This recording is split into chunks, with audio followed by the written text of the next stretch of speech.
Doing well tonight. I'm down in the shop trying to use my cold days during the winter to get prepared for spring, and this coming season, bee season, I want to be able to utilize some queen rearing for a lot of different reasons. I've got a lot more bees coming.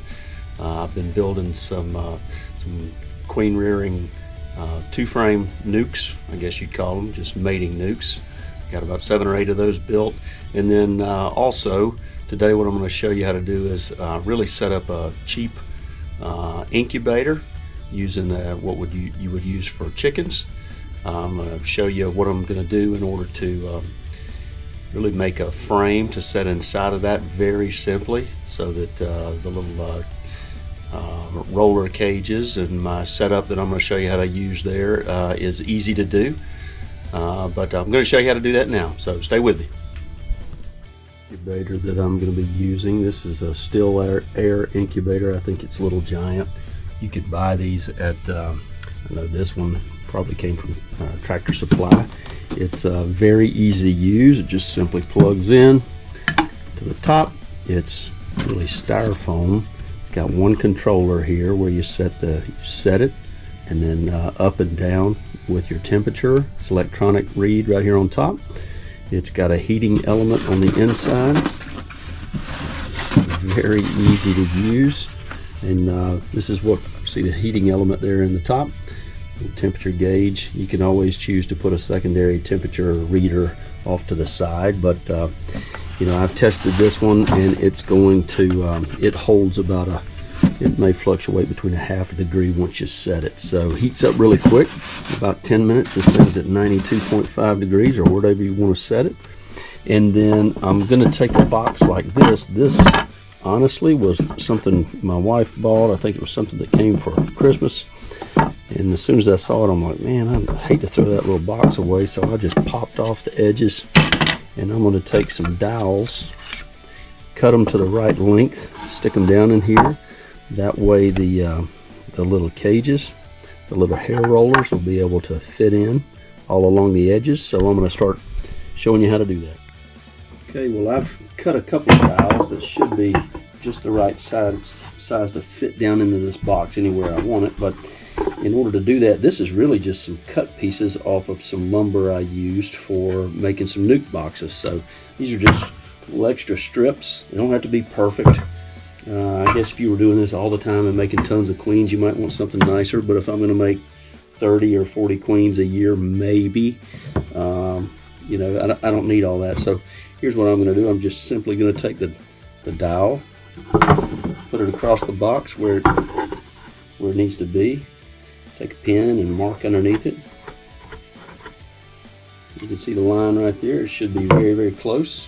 And I'll take something very simple. You can use whatever saw you need. I'm going to cut this off with a little jigsaw.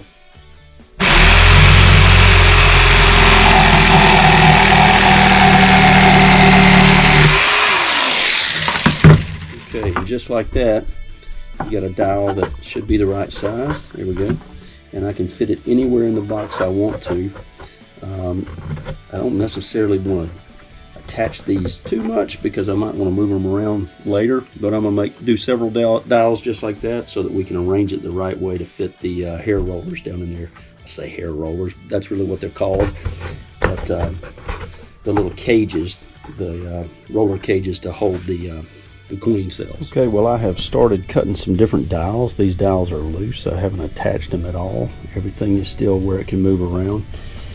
Here is what I'm simply trying to do, is to put a section in the middle of this that's has enough area for water, for a little glass or cup of water, so it'll keep it moist inside the humidifier, or inside the incubator, excuse me. And then I'm also making sure that I've got little compartment areas where I can easily get these queen cages up, put them in place, and when I go set them down, they won't rack back and forth.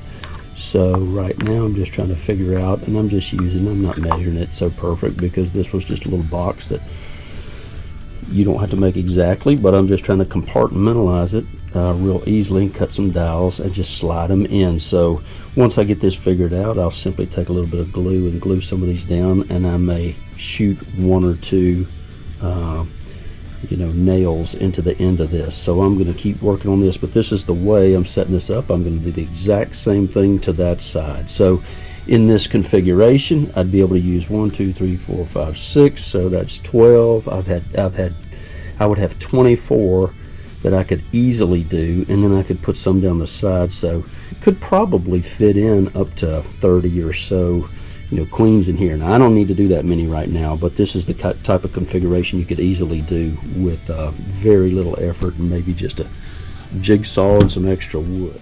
Okay, well here's what I've done real quickly. I just simply took those dowels and I took a cordless nail gun and simply put one little staple. It's actually a staple, 1 1/8 inch staple into the ends here of these main dowels. I also put them on the longer dowels that go across the bottom. It just simply forms a grid that you can see. I haven't done anything with these middle small pieces. I just measured them and cut them. About 3 small ones on each side. And I'm going to take those and glue them into place now. So I usually keep all of my queen rearing gear in little boxes and bags so I can put them away in neat order. But I'm just simply going to take these smaller little dowels, and there was nothing special about them at all. I'm going to take some glue. This one has a little piece on the bottom, but it's not going to matter. I like Loctite. This stuff works really good. I like the grade 3, this number 3 that's, or not Loctite, Tite Bond, excuse me. I like that one, it works real well. I'm just going to put a good little coat on here.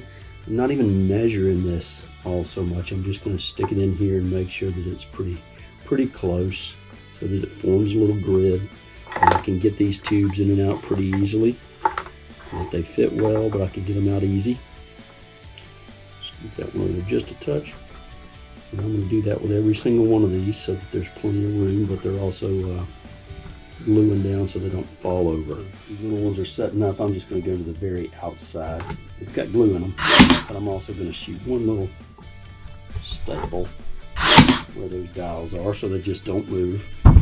We'll spin the box around, do the exact same thing. Notice that well, you can't really see it, but nothing moved on the inside, so that's good. I wouldn't expect there to be a lot of movement on these when they're in an incubator, but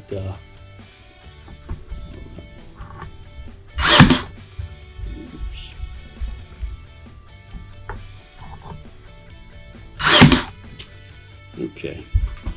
Well, that should keep them where they need to be. The glue will set them up. Okay, so you can see these, they got some glue just because I had to slide them in. I'm going to wipe that off and let these set up, but you can see it's got plenty of compartments all the way around, and I'll show you how this fits into the incubator. One of the other things that I'm going to be using for queen rearing this year is, you'll recognize this is a JZ-BZ compatible frame. You can do, I can't remember exactly how many on this one, but it's well more queens than I need. I could do them on all 3 if I wanted. I'll probably just do 1 bar, but what I've also done is cut a dowel to where, let's just say I've got, I've got a queen cell that's already built out.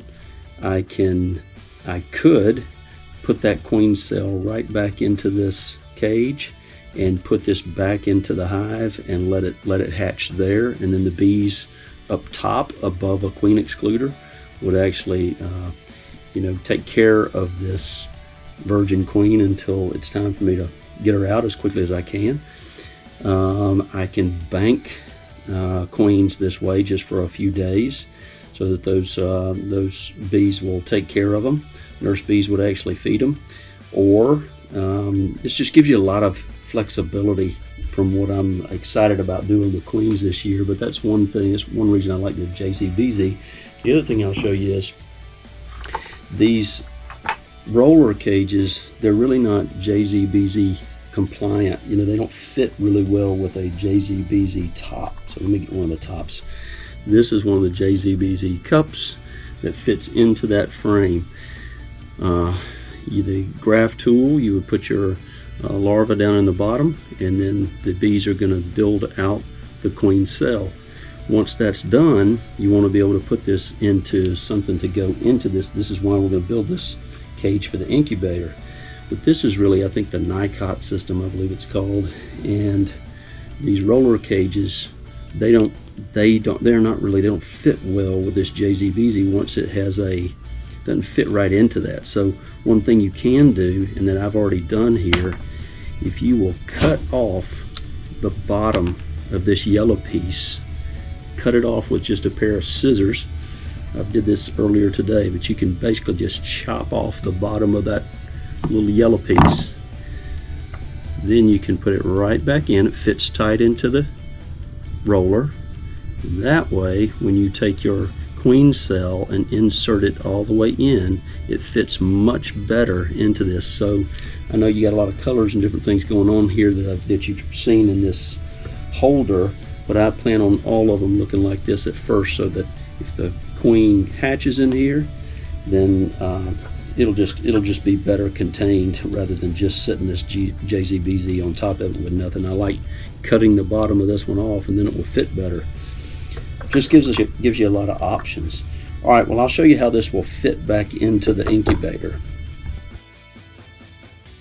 All right, well, I've taken the top off the incubator. I have simply taken the new queen cell holder that we built very easily, set it right inside of here. It fits perfect. And then I can take the top of the incubator, set that on here like this.